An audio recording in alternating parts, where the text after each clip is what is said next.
Inani ngabesifazane abayisixazululo sokuletha ukuthula makunomsini. Umkhuleko wenu ngawuzwa ngisehlane ukuthi sekukhuleka imbokodi yabeletha umuntu wesilisa emhlane.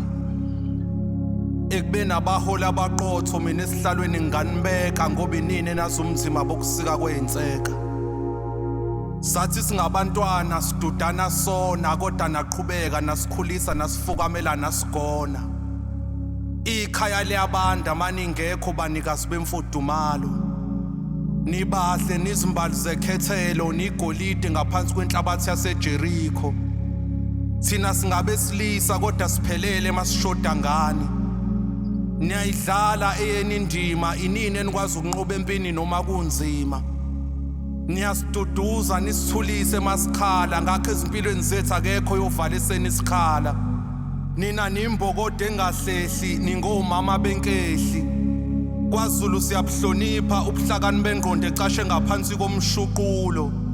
Thina silezi zindonga ezivuswa yinini amaseziwa. Ngakho sicela phakamise maye khona wesilisa ongaphika. Nina ngiyanihlonipha nangikhulisela umntwana ubaba emlahlile. Nadela ukudla kunokuthi kulale thina singadlile.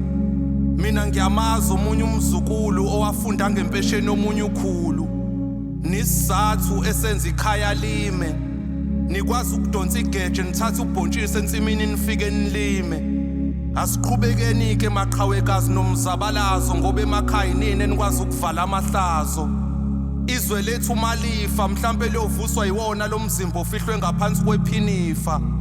Nigugu elinesibindi elifumbethe uphole entendeni esandla seAfrika.